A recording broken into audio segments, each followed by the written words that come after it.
You've been abducted by an alien spaceship and you gotta figure out what to do. Your new friend has just been cursed by a 100-plus-year-old witch and you have to always be around him to prevent the curse from manifesting. You have to fight off dangerous spirits, endure awkward bathroom breaks, and get laughed at for being naked on the school corridors. I'm gonna break down the mistakes made, what you should do, and how to beat the creepy ghosts and the pervy aliens in Dandadan. This girl is going to have superpowers. Yeah, her name is Isa and she just got her heart broken by this dude, and she deals with her heartbreak in a unique way by actually trying to fight it out with her boo. Aww. When that doesn't work, she pouts off to class. Her two friends try to comfort her, but when they ask her why she dated such a prick, she said it's because he looked like a guy named Takakura Ken, the guy of her dreams, the most ideal man ever. She continues pouting until she runs into a weird nerdy guy being bullied in his classroom. Let's call him Mr. Nerd for now. She steps up for him and finds out he's an otaku. Once the bullies lose interest, she leaves his class. But that's when things get awkward because he chases after her and tells her he knows she is so secretly interested in aliens too. Our boy here is such a loser that he thinks there's no other reason for such a hottie to get in touch with a guy like him. That sounds like firm logic to me. When she tells him that she's not interested in weird alien stuff, he pushes her even further by showing her all these weird theories in his book. And that's when she gets angry and snaps on him. But then because she's such a darling, she feels bad and apologizes to him, and that's when Mr. Nerd catches her lacking because she tells him she believes in ghosts. And get this, it's all because her granny is a medium. Now he takes his turn to make fun of her beliefs, but when she tries to convince him that ghosts are real, they start arguing for real. So to settle the beef once and for all, they make a bet. She sends him to a location of a notorious evil spirit, and he sends her to a site popular for alien abductions. May the best weird person win. Isa arrives at the UFO place, and he gives her the creeps, and Mr. Nerd thinks this is the perfect time to let her know that people who are abducted lose their memories. Mr. Nerd doesn't have any better luck than she does, because the tunnel she sent him to is creepy as F. She gives him some basic info about ghosts. You know, the really important stuff like they don't like loud noises or quiet noises. And that's when he finally asks a question that probably has been on your mind too. Has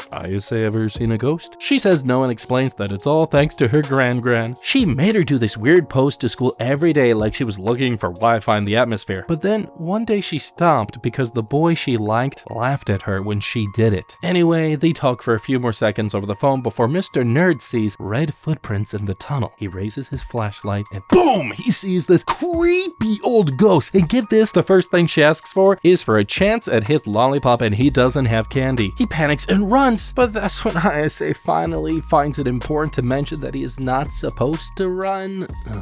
She warns him to not let the ghost run past him, but by then it's already too late. The tunnel begins to extend and the old lady rushes past him. And things aren't looking any better for Isa either, because just as she decides to come and help him, all the lights go out and these weird looking dudes show up. She tries to run, but that's when they rip her clothes off and Isa passes out. When she wakes up, she's strapped to a chair, wearing a whole lot of almost nothing. The aliens introduce themselves as, well, aliens. Their mission? Basically to get down and dirty with a human female so their species can survive. Then they try to use some spooky Jedi mind tricks on her, but Isa proves just why she's a main character, and she forces their genjutsu back with the power of her mind. And before they can get serious again, her phone rings. And get this, as soon as the alien picks up the phone, he receives a physical solid punch that sends him flying. Then, in one of the craziest uses of instant transmission since the invention of the internet, our boy Mr. Nerd rides the radio waves and shows up to save our damsel in distress. The only problem is he is half possessed by the freaking old lady ghost from the tunnel. He jumps straight into battle and drops two of the aliens quickly. Midway through the battle, Mr. Nerd gives us his sob story. He's been searching for aliens because no one on Earth wants to be his friend. But then, just when our nerd guy gives a resounding speech, they slam him into the wall and force him to give up. The aliens go back for Isa and they try their Jedi stuff again, and this time Isa remembers Grand's advice on how to unlock her chi. She follows the instructions and boom, she rips a hole through the space-time continuum. Our girl has psychic powers. She sends the last alien flying with a powerful kick. But just when she thinks it's over, our possessed nerd guy loses control and attacks her. And so she's forced to push the ghost out of him with a psychic push. And the old lady leaves, but doesn't return his pecker. And she tells them to come and fetch it in the tunnel. They run away from the failing spaceship, and they both confess that they now believe in ghosts and aliens. Nerd guy gives her his clothes and decides to go back for his little wanger wang all on his own. Of course, Isa refuses and tells him to lean on her a bit. Oh, that's sweet. They share a cute loving moment, and that's when Isa finally asks him his name. And his name is Takakura Ken.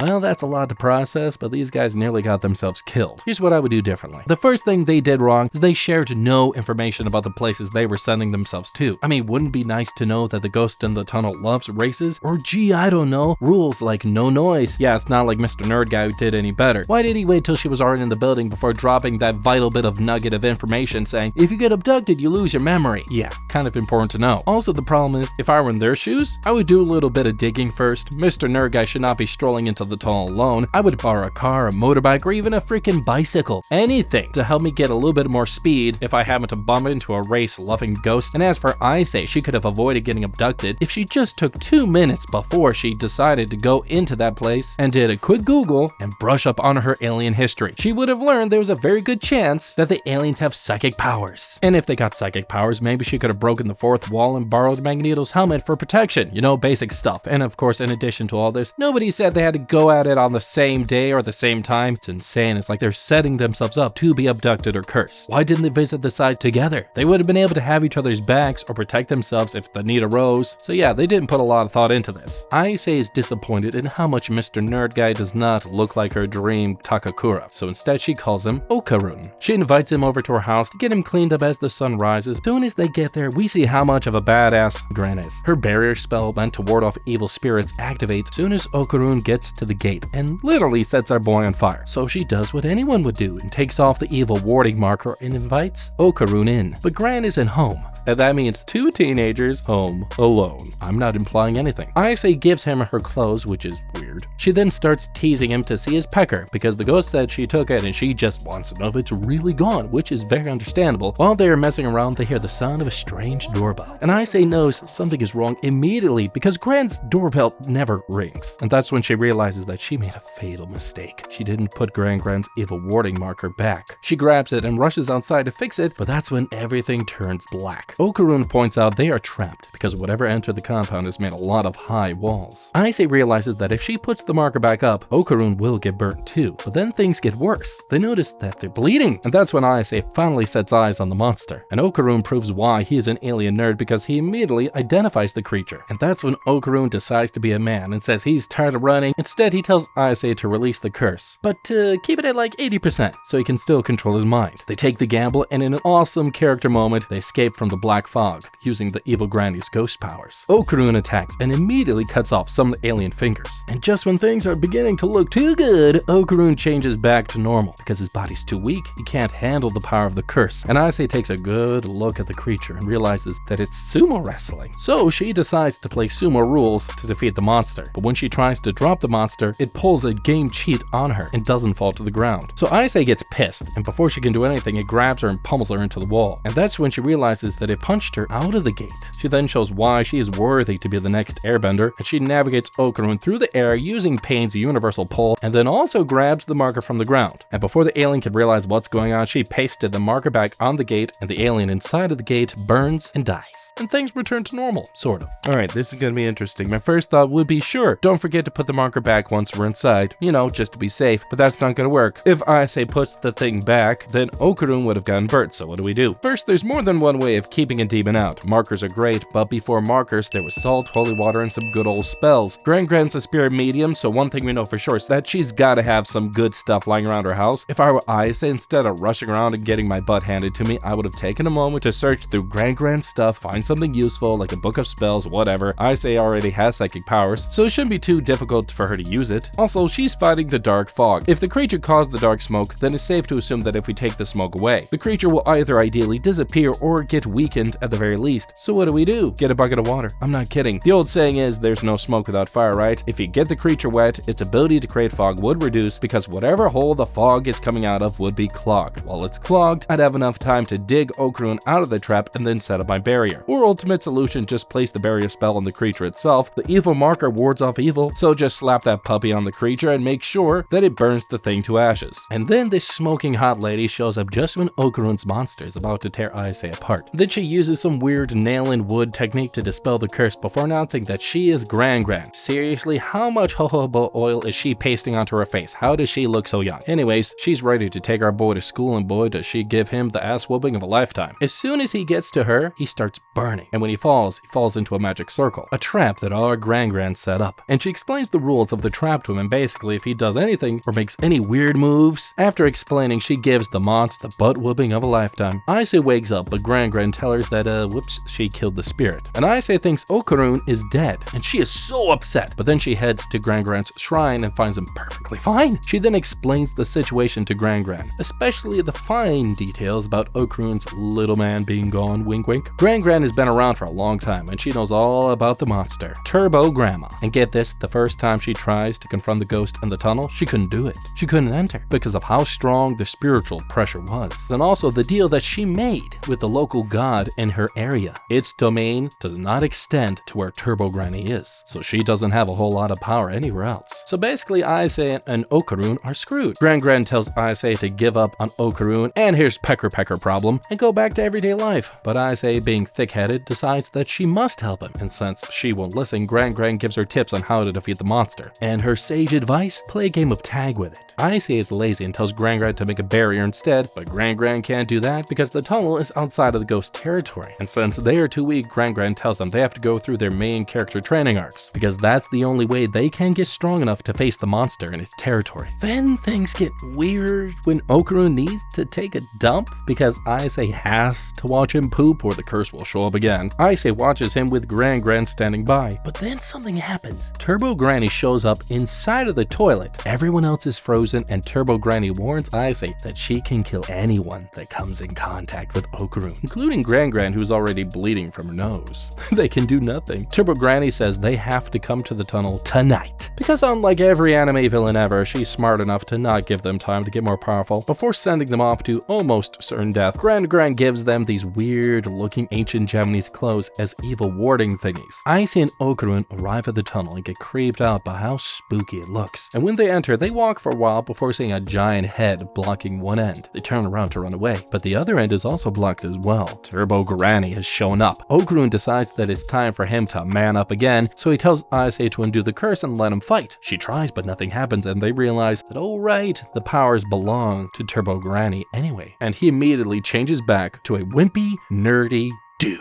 Turbo Granny explains that she has returned his wiener, and that's all the information she gives to him. And just when they're about to get eaten, she remembers Gran's plan and taunts the ghost into agreeing to a tag race. They set the rules, but Granny shows she's been around for a long time, and she exploits a loophole in the rules and quickly catches Aise. Okarun is about to give up again, but then he decides that he's gonna be cool in his final moments. He grabs Turbo Granny's saggy boobs with his mouth. Gross. But the distraction is enough, and Turbo Gran tries to get out. But that's when she notices her powers are being drained, because believe it or not, Gran's weird looking cosplay suits are actually working. Down to her last clover of luck, Turbo Granny decides to possess Okarun again. But what she doesn't know is that this is all going according to Aise's plan. As soon as she possesses him, Aise uses her psychic Jedi powers and grabs her true form, and that's how they defeat her. Just as they're about to relax, this guy shows up. Remember how Gran said Turbo Granny fused with another spirit? Turns out the other guy isn't so friendly, and he starts chasing them all over town to get his better half back. The location-bound spirit is a crab, and to escape him, Okarun uses Turbo Granny's powers because she's stuck with him for now. And he blasts at full speed and does this really cool nice helicopter trick with his leg. Not gonna question the physics behind it, but they find they still can't put any distance between them and the crab spirit. Aise directs them to a hot spring and uses the hot water to boil the crab. And just like she suspected, it hardens up and turns red, ready to be eaten. And this gives them enough time to run away from the crab spirit, but Turbo Granny has other ideas, because just when they think it's time to rest again, an angry ghost mob shows up. Turbo Gran called in a few favors from a nearby cemetery, and Okarun goes full throttle again for them to escape, and Aise uses her psychic hands as the control panel for their run. They head towards the outskirts of town while running at full speed, and Aise mistakenly drops Turbo Granny. Shit! And of course that little leeway was all the ghost needed, and she arrives at full speed with her gang where Aise and Okarun are trying to catch their breath. Turbo Granny fuses back with the monster crab trap. And before they can get Ayase, she grabs a moving train and yanks the both of them away. Turbo Granny gives chase, but what she doesn't know who's waiting at the end of the track is the badass Gran Gran. Yeah, turns out this was Ayase's plan all along, and she's been leading Turbo Granny like a lamb to the slaughter. Gran Gran already has her magical barrier set up, and as soon as the train crosses into Gran Gran's territory, holy smokes, the ghosts explode and phase out. They get home and Gran Gran tells Okarun to show him her pecker so she can confirm that it's back in place. He says no and runs away. If I were Ayase, this whole thing would have gone a lot more smoothly. They knew where they were going, so why not come prepared? The only problem Ayase and Okarun have is that they think they're on the same level as Turbo Granny. They're teenagers. She's a 100-plus-year-old evil spirit with a mania for racing. There's no reason to play tag. She's running on her bare feet. If I were in their shoes, yes, I would goad her into chasing us. But the kicker is that Okarun and I would have power bikes to help even the playing fields. If she's so confident in her speed, she would have no problem if I'm on a bike, right? But that's not all. Gran Gran already said it is possible to draw powers from the ancestors of a given land. Since both Turbo Grans and the location-bound spirit are not the ancestors of the land, we could have used Gran Gran's wide network of spiritists, mediums, whatever, to find someone who's almost as strong as Gran Gran in the area where Turbo Granny operates. Once you find him, Gran Gran would go to their place, make a pact with the ancestors of the land, and then she could use her magic in their kingdom, you know, which then means both Turbo Granny and the location-bound spirit get to taste the fires of Gran Gran's wrath. See, easy peasy. The next day, Ayase waits for Okarun at the school gate. They walk in together like a cute couple, and Okarun gets to class, and his daily life of being bullied returns. But he ignores it because of Ayase-chuan!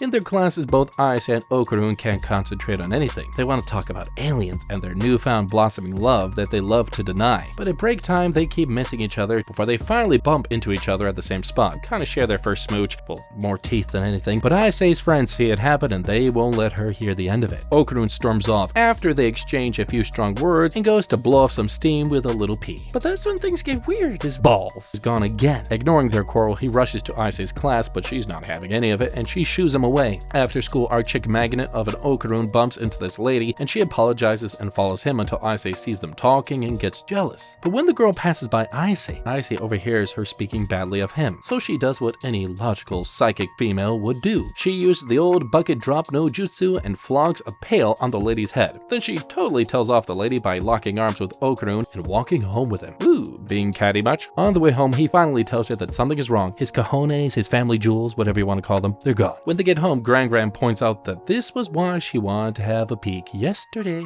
She points out there's something inside of him, and she uses one of her hidden new jutsus, basically, to track the thing. With Ayase's help, she pulls it out of him, but then it transfers into a doll they kept close by and runs away. Ayase catches it with her psychic powers, and as soon as Gran Gran sees it, she knows who this is. It's Turbo Granny. She tells them she's got the goods, our boy's family jewels, and they gotta listen. But then Okarun transforms into his cursed self, and that's when they realize, oh, what sweet luck, because although they chased out her consciousness out of him, her powers are still in his body.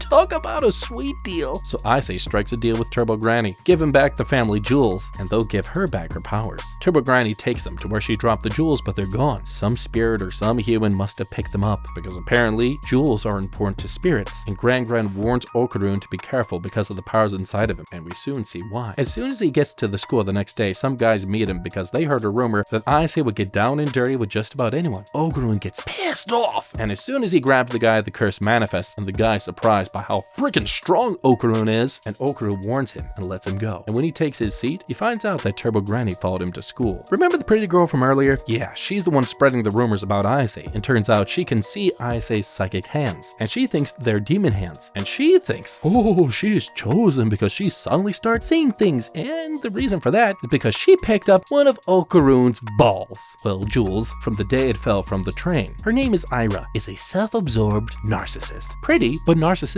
Her friends bring holy items that she asks them to get, because apparently she's going to carry out an exorcism, and she sees a ghost in red but doesn't realize how dangerous it is because she's freaking new to this stuff. And Ayase finally sees Turbo Granny in school, and that's when Turbo Granny points out that if the balls were picked by a human, they will be in danger. She then tells him that there's someone she needs to introduce them to. After school, Ira approaches Ayase and asks to talk to her alone. As soon as they leave, Turbo Granny tells Okarun that Ira is the someone that she wanted to introduce them to. Ira takes Ayase to an unfinished building where her peeps are waiting. They ambush Ayase and tie her hands, but she manages to throw them off with her Jedi hands. Aira thinks the cross isn't working, so she breaks out the golden jewel. Okarun shows up and Ayase thinks he's helping her, but turns out he's there to save Aira because she's being targeted by ghosts. You see, kids, this is why you don't pick up golden balls on the road. But this is where it gets interesting. The ghost says it is Aira's mother. She's got a mommy complex in a sort of healthy way. When Okarun goes curse mode and tries to snatch her from the ghost, it catches him and swallows him whole. Didn't see that coming. Ayase's hands are tied, so she can't do much. Turbo Granny shows up with a stolen phone and identifies the ghost. While they're figuring out what to do, the ghost gets emotional because Arya is throwing a tantrum, so it swallows her too, thank God. Then Ayase attacks the monster. Well, more like it gets grabbed by the hair and then gets strangled and then swallowed, but you get the picture. Turbo Granny points out that while swallowing Ayase, the new ghost swallowed some of its hair, and that's the exact moment when our Stargirl sets the hair on fire and the ghost vomits all of them out. Dealing with an acrobatic ghost is no small feat, but if I were them, anybody who's seen a ghost movie or any of the horror stuff knows that what keeps a ghost bound to a place is a desire they want to manifest, something they want to happen, and it just so happens that acrobatic Silky was nice enough to tell us what she wants. She gave us the answer, basically to be called Mom. So to beat the ghost, avoid all the bloodshed, avoid getting swallowed and all of that, just call the ghost Mommy. It's easy, right? I don't know why humans like to complicate things. Call the ghost Mommy, she stops regretting her death, and she moves on to a better place, ideally. Now if that doesn't work, we're still not out of options. Part of the problem was caused by Arya and her friends ambushing Ayase. What happened to conflict resolution? I partly blame Ayase because it seems like being a main character got to her head a little bit too much. Think about it. Someone you don't know walks up to you and says, hey, maybe you should follow me, and you follow her to a secluded area? What happened to your sense of danger? If I were in her shoes, I would signal Okarun to follow us at a safe distance, or better yet, call some female friends and follow me. If that happens, when Arya's friends try to jump on Ayase, Arya's friends would have stopped them, and her hands would have never gotten tied. If her hands are free, then it would have been a lot easier to take care of the acrobatic Silky rather than getting swallowed, and all the other nasty stuff she had to endure. Ayase and Okarun grab Aira and start running from the ghost. Ayase has a plan, but before she can do what it is, she is sent flying by a punch. Okarun does his best to use his curse mode and escape, but the area is too restricted for him. The mommy complex ghost finally lands a hit on Okarun, but when she tries to grab Aira, she falls. And that's when Ayase reveals that this was all part of her plan too. She wanted the ghost to tie her hair to everything, and that's why she told Okarun to keep her running. The ghost tries to get away by force, but Ayase holds her legs in place. And then Okarun gives her a giant headbutt and knocks her out cold. And Turbo Granny shows up and retrieves Okarun's jewel from Aira. She then points out something terrifying. Aira is DEAD. Aira is dead. Ayase and Okarun try psychic medicine with some heart resuscitation and mouth to mouth. But when nothing works, Mommy Complex Ghost shows up and offers her aura to Aira. Turbo Granny confirms that it is possible. So our girl becomes a heart surgeon and she connects Aira's fading aura to the ghost aura. And that's when we learn the ghost's sad story and why she has a mommy complex. Before she died, her daughter was kidnapped because of a group of gangsters. She was killed trying to protect her. So she roams the streets to find her daughter until young Arya, who also just lost her mommy, coincidence, saw her on the street, and for some fudged up reason she started to haunt her instead. Anyway, enough of the backstory. Aira receives her foster mother's heart and comes back to life. Woo!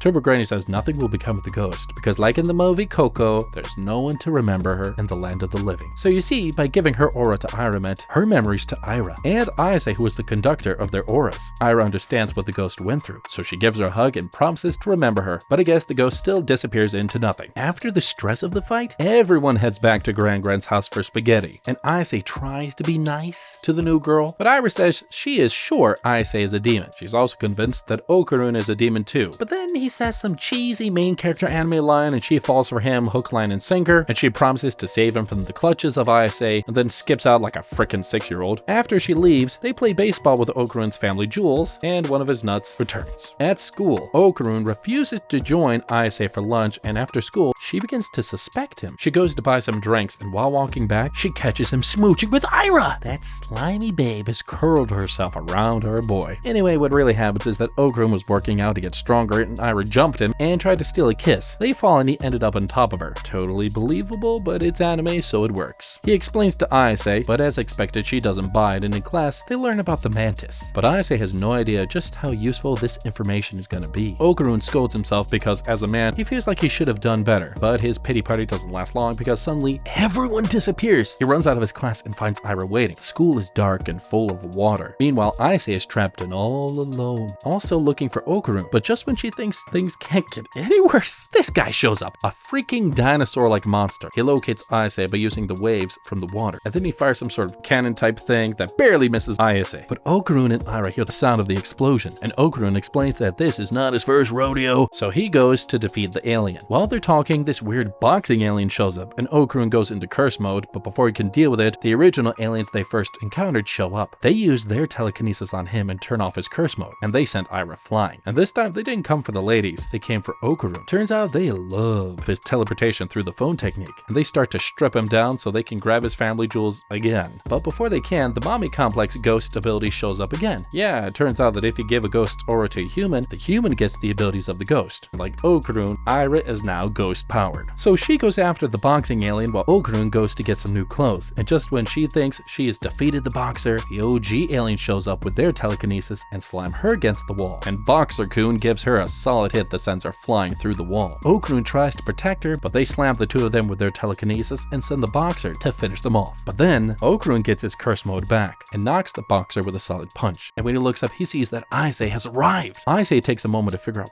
what is going on. But then she loses her concentration for a minute, and the aliens take advantage of it. They press him to the ground and wake up the boxer. And then they inject him with some sort of dopamine, and he looks stronger and even more scary and ready to fight. His punches are sharper and hard for Ira to see. So she gets into this very awkward pose with Okarun. Okarun is so fast he can see the punches, and he helps her by steering her in the right direction. Their success, though, doesn't last long, because the ground suddenly turns into water and turns upside down. Ise places her hand on the wall and notices that the walls and ceilings have turned to water as well. Then, the monster Ise saw when she was alone shows up again. Our girl Ise tells everyone to run, but no one listens to the psychic chick. Then one of the aliens gets slashed into two by the creature. After that, Okarun joins Ise to swim for safety. But because their newly acquired third wheel is so freaking slow, she gets abducted by the water. And it turns out she was punched by the mantis from under the water. Ise remembers her class lectures about the mantis. And when Okarun realizes that Turbo Granny's powers don't work in water, he thinks they're screwed. But that's when the real nerd of the group, Ise, shows up with a plan. Operation Jellyfish Ride. She uses her psychic powers to propel them forward while surfing on Okarun. Together they ride the waves and save Ira from drowning. Ise tells her to take off her clothes because their clothes are making their movement slower in the water. Remember this moment, guys, because it'll cause embarrassment very soon. The alien creeps merge together with the big alien that attacked Ise and the boxer because they're tired of their individual failures. Ise's group tries to attack them, but the aliens see through the plan and launch a wicked counter that sends Ira flying. Ise quickly grabs her and they regroup. Ise figures that it is time to use her knowledge from the mantis class earlier. So when the grouped monster punches her underwater, she directs his punch down and suddenly breaks his arms. She then points out that it was stupid to punch at full strength because of the mantis's weakness. And by working together, they create a water bridge, and Okarun saves Ise from drowning while also destroying the monster. With the monster dead, the school returns to normal, but that's when they realize they didn't factor in something because they all look super awkward when everything is over. As soon as they land on the wet floor wearing a whole lot of nothing, the students spot them coming out of their class. You can guess what happens next, guys. Death by social embarrassment! Ugh. So the aliens finally showed up in the school. The fact that Ise and Okarun are caught lacking is proof that any anime main character never plans. If I were their shoes, here's what I would do. We've already learned from the beginning of the anime that there are special markers that ward off evil. Gran Gran happens to be a specialist in making them. We also know that Ise's school is the same area as Gran Gran's house. So the same ancestors that Gran Gran channels are the protectors over the school land. With that, everything is already set. I just get some of Gran Gran's anti-evil markers and cover them all over the place. If the school wards off evil, then there's no way the attack is ever going to happen. The problem is that Ise thinks that she can't be attacked in school. That's a problem. That's what puts her in the mess to begin with. So, place the markers and avoid attacks. In the very not likely chance this doesn't work, we could go on the offensive real quick. Ise takes too long to get serious. She has the power to hold 3 of these creatures at bay at the same time with one hand. That means if she wanted to, she could mess all of them up faster than the Flash can running around the earth, which she likes to take her time,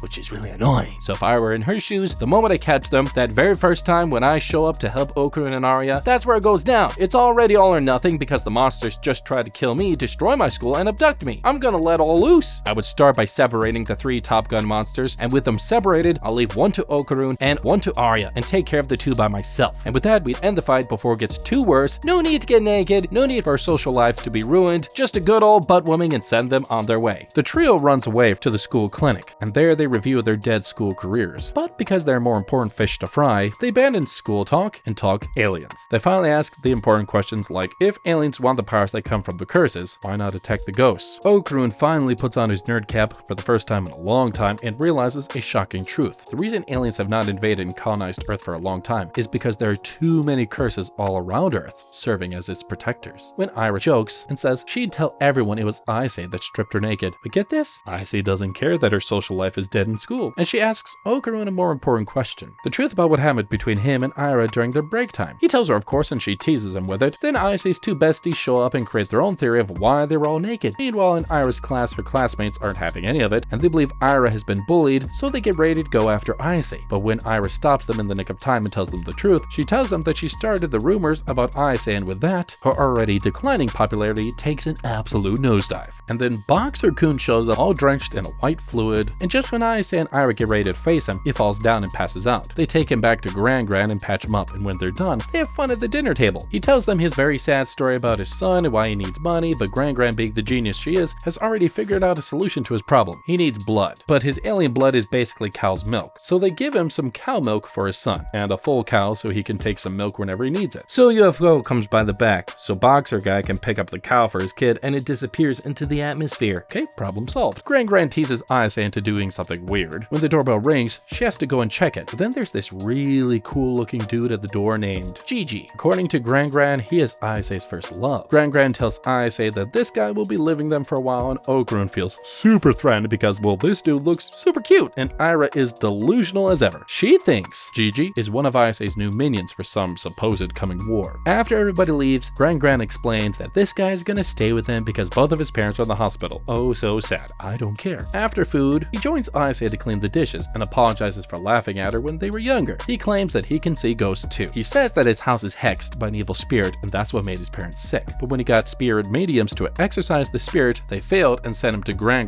and his last hope. But Gran says no and sends Aisei in her place because she can't use her powers outside of their city. Gigi follows Aisei to school and creates even more chaos in her class by telling her classmates that they're in a relationship. Whoa, boy, okay. So Okarun almost dies of jealousy in his class and he goes to work out to get his mind off of Gigi's arrival, but Aisei and Gigi show up and join him at his workout space. Okarun tries to sneak away because he can't bear to see Aisei and Gigi all lovey-dovey, but that's when this weird dude shows up. Okarun tries to run, but the dude runs past him. When the dude jumps over Aisei, she notices that he may be powered by one of Okarun's missing nuts. Aisei holds the strange guy with her psychic hands and Okarun changes into his curse mode to keep up with the chase. And after a long chase, the guy dismantles and reassembles his body. But that's when Aisei gives up on the chase because she secretly swiped his heart when he wasn't looking. So now she squeezes the heart and uses the sound of his pain to locate him. And then we learn that this guy was actually trying to get to his lover and he digs her out of a pile of trash and confesses his love to her, all the while our boy Okarun's taking some deep notes and gets ready to take back what belongs to him. Meanwhile, they check the jewels in between his legs and find out that they're mere ornaments and not Okarun's missing jewels. Poop. Back at home, Okarun watches Gigi go after Aisei, but he can't take it anymore and finally makes his move. They engage in some weird dance competition while singing a love song to Aisei, but Gran tells him to shut up. Aisei tells Okarun that they're going to Gigi's house to perform an exorcism, and this makes him super happy because he wants Gigi out of the house as soon as possible. They set off and play card games on the way to his house, but when Okarun gets jealous of how close Gigi and Aisei are, he tries to change the topic, and then suddenly he realizes how much of a good guy Gigi is, and he just can't hate him. And they bond and talk about crap until they arrive in the village. From that point on, they just climb. Seriously, a long walk to Gigi's house at the top of a mountain. But when they eventually get there, Aisei says she can't sense any ghosts in the building. After inspecting the house, Aisei decides to go to the hot springs to give the boys some time to do boy stuff without her interfering. They play ball, talk about their love of Aisei, but in the hot springs, things take a different turn and not for the better. Aisei is accosted by some weird-looking men in the spring because unknown to her, it's a mixed spring. Back home, Okarun notices something is missing from the wall of Gigi's building, so him and Gigi go into the building to search. They find a hidden trap wall, and when they break it, they see a lot of weird papers with writings on them. But back at the spring, Aisei is holding on for dear life while being suffocated by a weird-looking monster. Will she get out? Will she die? I don't know, but let me know what you think down in the comments.